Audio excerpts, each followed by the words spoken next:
अस्सलामुअलैकुम वरहमतुल्लाहि वबरकातुहू।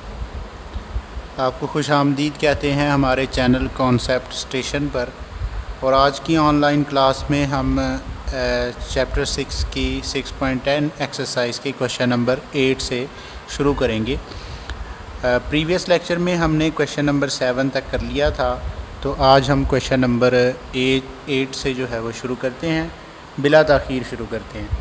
तो सवाल पढ़ते हैं। लिखा हुआ है जी, इफ़ द नंबर्स 1 ओवर के, इफ़ द नंबर्स 1 ओवर के है। इसके बाद दूसरा नंबर क्या है, 1 over 2k plus 1, 1 over 2k plus 1। और तीसरा कौन सा है, एंड 1 ओवर 4k माइनस 1। कहता है आर इन एच पी, यानी ये हार्मोनिक प्रोग्रेशन या हार्मोनिक सीक्वेंस में है। फाइंड के, उसने कहा है क्या फ़ाइंड करना है जी, के फ़ाइंड करना है। इस तरह के सवाल हम पहले भी कर चुके हैं कि जब कोई सीक्वेंस या सीरीज़ हमें दी होती थी हार्मोनिक में, और पहले हम उसको कन्वर्ट करते थे किस में, एपी में। तो एपी में कन्वर्ट करने के लिए क्या करते हैं, इसको रेसिप्रोकल करते हैं, तो ये फिर किस में आ जाएगा, एपी में। यानी 1 ओवर के का रेसिप्रोकल करेंगे तो ये के, और इसको रेसिप्रोकल करेंगे इसका, तो ये आ जाएगा 2k प्लस 1। रेसिप्रोकल का मतलब होता है उलट, और इसको उलट करेंगे, इसका रेसिप्रोकल करें तो वो आ जाएगा 4k माइनस 1। अब ये टर्म्स किस में आ जाएंगी, एपी में। रेसिप्रोकल करने के बाद जो टर्म्स हैं वो किस में आ जाती हैं, एपी में आ जाती हैं। अब ये टर्म्स एपी में आ गई हैं, तो यहाँ से k की वैल्यू फाइंड करेंगे। अब ये a1 है, a1 क्या है जी हमारे पास k, a2 क्या है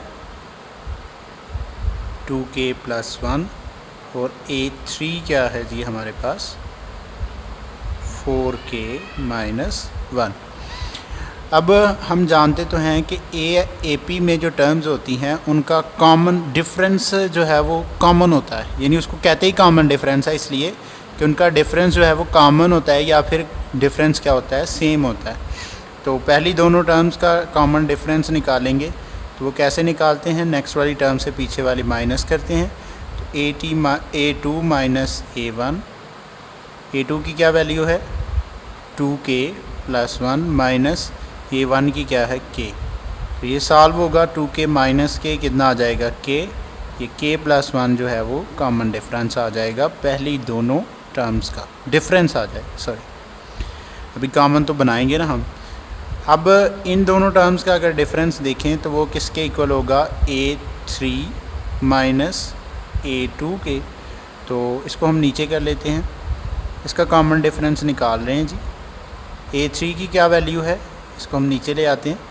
a3 की वैल्यू है जी 4k माइनस 1, और उसके बाद माइनस a2 की क्या वैल्यू है 2k प्लस 1। सॉल्व करेंगे, 4k माइनस 1, माइनस जो है वो दोनों की अलामतें चेंज कर देगा, माइनस 2k और माइनस 1। अब देखें 4k माइनस 2k कितना हो गया, प्लस का 4k और माइनस का 2k कितना आ गया 2k, माइनस का 1 और माइनस का 1 कितने हो गए, माइनस के 2। ये डिफरेंस आ गया है तीसरी और दूसरी टर्म का। अब चूंकि इसको कहते ही कॉमन डिफरेंस है, तो डिफरेंस क्या होगा, सेम, या फिर इसको नाम दे लें 1 का और इसको 2 का। चूँकि ये दोनों d के बराबर हैं तो फिर ये दोनों आपस में भी बराबर होंगे, यानी लेफ़्ट हैंड साइड्स आपस में इक्वल हैं, तो राइट साइड्स भी इक्वल होंगी, यूँ कह सकते हैं। या यहाँ से ये d की कीमत है, इसकी वैल्यू यहाँ पुट कर सकते हैं, यूँ भी कह सकते हैं। तो बाय कंपेयरिंग, या फिर ये कंपेयरिंग वाली बात भी कर सकते हैं, compare by comparing 1 and 2।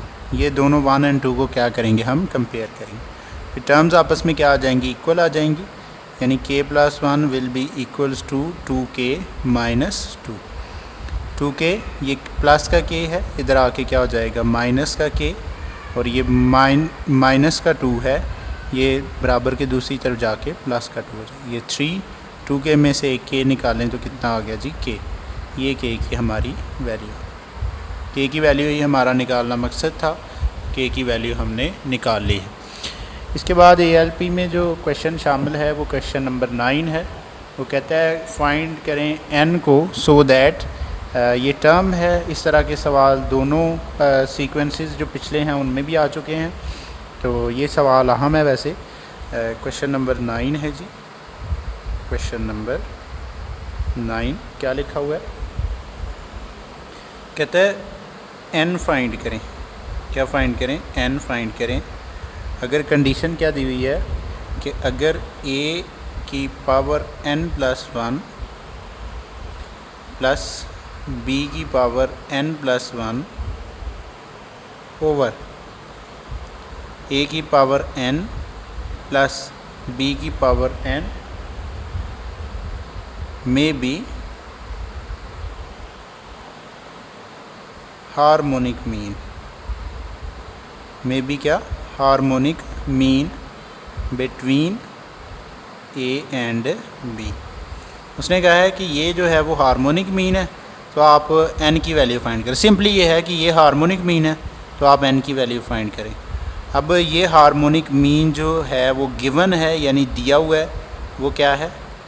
a की पावर n+1 प्लस b की पावर n+1 ओवर a की पावर n प्लस b की पावर n। और हमारे पास जो हार्मोनिक मीन का फार्मूला है वो क्या है?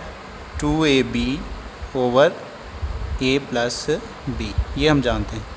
इसी तरह से जिस तरह पिछले सवाल में हुआ है, इसको 1 का नाम दे लें और इसको 2 का, और चूँकि ये दोनों हार्मोनिक मीन्स हैं तो ये आपस में क्या होंगे? इक्वल होंगे। या फिर हम यूँ लिख सकते हैं यहाँ पे बाय कंपेयरिंग 1 एंड 2। 1 और 2 को कंपेयर करेंगे हम, तो इसको बेहतर तरीके से, एक ख़ास तरीके से सॉल्व होना है ये, तो ध्यान रखिए जी। ये दोनों आपस में क्या हो जाएंगे? इक्वल हो जाएंगे। a की पावर n+1 प्लस b की पावर n+1 ओवर a की पावर n प्लस b की power n will be equals to 2ab over a plus b। तो पहला तो यही होगा कि ये दोनों आपस में क्रॉस मल्टीप्लाई होंगे, यानी ये उधर जाके मल्टीप्लाई हो जाएगा और ये उधर जाके मल्टीप्लाई हो जाएगा। तो मल्टीप्लाई करते हैं। a की पावर n+1 प्लस b की पावर n+1, इसके साथ मल्टीप्लाई क्या होगा? ये डिवाइड जो हो रहा है इधर जाके a प्लस b, और इस तरफ 2ab इंटू a की पावर n प्लस b की पावर n। दोनों टर्म्स में फ़र्क है। यहाँ पे ये दो टर्म्स हैं, यहाँ पे ये एक ही टर्म है, यानी ये एक ही मरतबा मल्टीप्लाई होगी, और इसमें पहले a मल्टीप्लाई होगा और फिर b मल्टीप्लाई होगा। मल्टीप्लाई करते हैं तो ये बन जाएगी, जिसकी पावर कोई नहीं होती, 1 होती है, तो इनका बेस सेम है तो पावर z होंगी n+1 प्लस 1, और इसके साथ ये मल्टीप्लाई हो गया। अब जब इसके साथ मल्टीप्लाई होगा तो तरतीब के साथ लिखेंगे हम a, यानी a की पावर 1 और b की पावर n+1। a को दोनों के साथ मल्टीप्लाई करके ये दोनों टर्म्स लिखती हैं। अब ये b इसके साथ मल्टीप्लाई होगा तो तरतीब फिर से बहाल रखनी है आपने। a की पावर क्या आ गई? n+1, और साथ में उसके b मल्टीप्लाई हो रहा है तो b साथ आ गया, और प्लस b जब इसके साथ मल्टीप्लाई होगा तो b की पावर n+1 ये वाली, और b की पावर ये कितनी है? 1, तो ये +1 इसके साथ आ गए। अब इस 2ab को अंदर मल्टीप्लाई करेंगे। जब 2ab इसके साथ मल्टीप्लाई होगा तो देखें क्या बनता है? 2a जब a की पावर n से मल्टीप्लाई होगा तो इसकी पावर कितनी है? 1, तो ये बन जाएगी a की पावर n+1, और साथ में b आ जाएगा। और इसी तरह प्लस जो दूसरी टर्म है वो नीचे लिखते हैं, वो क्या बन जाएगी? इसको जब इसके साथ मल्टीप्लाई करेंगे तो ये बन जाएगा 2a, वैसे ही आएगा साथ, a की पावर 1 यानी a, और b की पावर 1 ये है और n ये है, तो ये बन जाएगी b की पावर n+1। अब हम ऐसा करेंगे कि इसको थोड़ा सॉल्व कर लेते हैं पहले। ये बन गई a की पावर n+2, 1 + 1 कितना हो गया? 2 हो गया। इसी तरह दूसरी टर्म जो है वो कौन सी है? b की पावर n+2 वाली, वो इसके साथ लिख लेंगे b की पावर n+2। बाकी टर्म्स को दूसरी तरफ ले जाएंगे। ये टर्म पहले लिख लेते हैं ना, 2 की पावर 2a की पावर n+1 इंटू b, ये वाली जी, लाइट की इंटरप्शन की वजह से लेक्चर जो है वो रुक गया था, तो हम दोबारा से कंटिन्यू करते हैं। यहाँ पे हम देख रहे हैं कि a की पावर n+1 और +1 है, इसको n+2 लिख दिया। और इस तरह से ये वाली जो टर्म है b की पावर n+1 और +1, इसको भी b की पावर n+2 लिख दिया। ये दोनों टर्म्स हम दूसरी तरफ बराबर के लेकर जाएंगे, तो ये इक्वल है और ये पहली टर्म हमने लिख दी। अब इन दोनों टर्म्स में से जिन दोनों टर्म्स को उधर लेकर जाना है, तो वो वाली माइनस उधर लिख लेते हैं पहले के जो इसके तरह की है। जैसे ये देखें, ये 2a की पावर n+1 है और यहाँ पे भी a की पावर n+1 है, साथ b है, यानी इसके जो वेरिएबल्स हैं यहाँ पे जो बन रहे हैं वो क्या हैं, इक्वल है। तो इस टर्म को उस तरफ जाकर ये क्या हो जाएगी, माइनस की, तो यूँ हम लिख लेंगे -a की पावर n+1 और साथ क्या आ जाएगा, b। इसके अलावा दूसरी टर्म ये थी +2ab की पावर n+1 और इसके साथ ये वाली टर्म तो हमने लिख ली है, ये वाली टर्म भी हमने दूसरी तरफ लिखनी थी। तो ये आप देख रहे हैं कि ये इसी की तरह की टर्म है, तो ये दूसरी तरफ जाकर माइनस की हो जाएगी, -ab की पावर n+1। अब इसके बाद इसको मज़ीद हल करते हैं। तो इसको मज़ीद हल करने के लिए पहली बात तो ये कि इन दोनों को सॉल्व करते हैं, इसको इसके साथ और इसको इसके साथ। तो ये बन जाएगा a की पावर n+2 प्लस b की पावर n+2 इक्वल्स, इसमें से ये माइनस करेंगे तो इसके साथ 2 है, इसके साथ कोफिशिएंट कोई नहीं है तो 1 है, तो 2 में से 1 माइनस करें तो 1 आ जाएगा। या फिर ये आप कॉमन लेके अंदर 2 - 1 बच जाएगा, फिर भी 1 आ जाएगा और मल्टीप्लाई होने से दोबारा यही। तो ये बन जाएगा a की पावर n+1 और साथ क्या आ जाएगा, b। और यहाँ पे भी ये ऐसे ही आ जाएगा, प्लस a b की पावर n+1। अब ये कुछ इस तरह से हो गया है। मज़ीद इसको सॉल्व करने के लिए हम जो है वो ऐसा करते हैं कि a वाली टर्म्स को एक तरफ और b वाली टर्म्स को एक तरफ करने की कोशिश करते हैं। चलें देखते हैं। यहाँ पे हम इसको a की पावर n+2 को, जिसको हमने पहले n+1 से 2 लिखा था, दोबारा से वैसे ही लिखते हैं n+1 + 1 और साथ ये वाली टर्म, ये वाली जो है वो इधर आ जाएगी। तो ये क्या बन जाएगा, -a की पावर n+1 और साथ क्या, b। बराबर के इस तरफ क्या बनेगा, ये है a, ये b की पावर n+1 है। ये जो टर्म है दूसरी तरफ जाके माइनस की हो जाएगी और ये बन जाएगी -b की पावर n+1 + 1। +2 को हम +1 और +1 लिख दिया। अब ये जो पहले दोनों टर्म्स हैं इनमें से हम क्या करेंगे, a की पावर n+1 क्या करेंगे, कॉमन लेंगे। तो देखते हैं जी, इन दोनों में से a की पावर n+1 कॉमन ले लिया, तो यहाँ से a की पावर 1 बच गई, यानी a बच गया, माइनस a की पावर n+1 इसमें से कॉमन आया, तो साथ क्या बच जाएगा, b। बराबर की दूसरी तरफ देखते हैं। तो यहाँ से अगर a की पावर b की पावर n+1 हम कॉमन लें, यहाँ से भी b की पावर n+1, तो ये b की पावर 1 बच जाएगी, यानी b बच जाएगा और इधर से a बच जाएगा। यानी हम क्या कॉमन लेंगे, b की पावर n+1 कॉमन लेंगे और अंदर बच जाएगा a - b।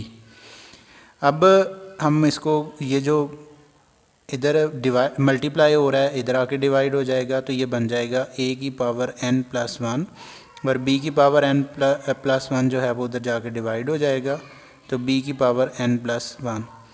और ये क्या है, a - b है ये वाला, और ये वाला a - b उधर जा क्या हो जाएगा, डिवाइड हो जाएगा। तो ये इसके साथ क्या हो जाएगा, कट जाएगा। तो ये बन जाएगा जी a की पावर n+1 ओवर b की पावर n+1 और बराबर के उस तरफ क्या बच जाएगा, 1। अब जिस मर्ज़ी अदद की पावर, यहाँ पे पहले देख लेते हैं कि दोनों की पावर n+1 है, तो इसको होल की पावर n+1 लिखेंगे और बराबर के इस तरफ ये 1 है, तो 1 को की जगह पे हम a ओवर b की पावर 0 लिख दें, तो वो किसके बराबर है, 1। यानी जिस भी अदद की पावर 0 हो तो वो 1 के बराबर होता है। पहले दोनों सवालों में भी बिल्कुल इसी तरह से हुआ है। तो इसकी पावर ज़ीरो लिख देते हैं, 1 की जगह पे हम ये लिखेंगे। अब चूँकि ये नीचे कोफिशेंट्स इक्वल हैं, यानी जिसको बेसिस कहते हैं, बेसिस सेम है, तो पावर्स भी क्या होंगी फिर आपस में इक्वल होंगी, यानी n+1 भी किसके इक्वल होगा, 0 के। और यहाँ से n की कीमत किसके इक्वल आ जाएगी, -1 के। तो ये हमारी जो n की कीमत है क्वेश्चन नंबर 9, ये भी हमारा हल हो गया। इसके बाद हमारा वेलकम अगेन। नेक्स्ट हमारा जो क्वेश्चन है वो क्वेश्चन नंबर 12 है। क्वेश्चन नंबर 12 जो है वो क्या है, उसमें वो कहता है कि if A G and H are the arithmetic geometric and harmonic means, यानी ए जो है वो अर्थमेटिक मीन है, जी जो है वो ज्योमेट्रिक मीन है और एच जो है वो हार्मोनिक मीन है between A and B respectively, यानी तरतीब के साथ। Show that G square is equal to A H, यानी हमने ये शो करना है कि जी स्क्वायर जो है वो किसके इक्वल है, ए एच के। तो पहले शुरू करते हैं। हमें गिवन क्या दिया हुआ है जी, हमें अर्थमेटिक मीन दिया हुआ है वो किसके इक्वल है, ए के। हमें अर्थमेटिक मीन क्या दिया हुआ है वो किसके इक्वल है, ए के। इसी तरह हार्मोनिक मीन जो है वो हमें दिया हुआ है किसके इक्वल, एच के। और इसी तरह ज्योमेट्रिक मीन जो है वो किसके इक्वल दिया हुआ है, जी के। तो तीनों के फार्मूले पहले हम लिखते हैं जो हम पहले लिख चुके हैं। अर्थमेटिक मीन का फार्मूला होता है a+b/2। इसी तरह ज्योमेट्रिक मीन का फार्मूला जो है वो क्या होता है, यानी जी का फार्मूला, यहाँ पे उसको जी से रिप्रेजेंट कर रहे हैं, वो फार्मूला होता है ab का अंडर रूट। और तीसरा जो हार्मोनिक मीन है उसका फार्मूला क्या होता है जी, अभी हम पहले भी कर चुके हैं, वो होता है 2ab/a+b। तो पहले हम इसकी लेफ़्ट हैंड साइड जो हमने प्रूव करना है, हमने प्रूव क्या करना है, जी स्क्वायर किसके इक्वल है, ए एच के। ये हमने क्या करना है, प्रूव करना है। अब इसकी लेफ़्ट हैंड साइड को हम पहले हल करेंगे। तो लेफ़्ट हैंड साइड में हम जी स्क्वायर को जो है वो हल करेंगे। तो देखते हैं जी स्क्वायर का क्या जवाब आता है। जी की वैल्यू क्या है, ए बी, और उसका क्या अंडर रूट, ये जी की वैल्यू है तो उसका क्या आना है, स्क्वायर। तो ये क्या बन जाएगा, ए बी का स्क्वायर अंडर रूट से कैंसिल हो जाएगा, तो ये ए बी आ जाएगा। इसी तरह हम राइट हैंड साइड जो है वो भी इधर ही सॉल्व कर लेते हैं। तो राइट हैंड साइड क्या होगी जी, राइट हैंड साइड में कौन कौन सी दो चीज़ें हैं, ए और एच, ए एच। तो ए की वैल्यू क्या है, a+b/2, और h की क्या वैल्यू है जी, h की वैल्यू है 2ab/a+b। अब a+b से कैंसिल और 2 से कैंसिल, तो इसका जवाब भी क्या आ गया, ए बी। यानी हमारा प्रूव हो गया कि लेफ़्ट हैंड साइड जो है वो किसके इक्वल है, राइट हैंड साइड की। आज के लेक्चर में बस इतना ही। नेक्स्ट सवालों के साथ दोबारा इंशाल्लाह हाज़िर होंगे कल। दुआ में याद रखिए, अपना ख्याल रखिए। अल्लाह हाफ़िज़।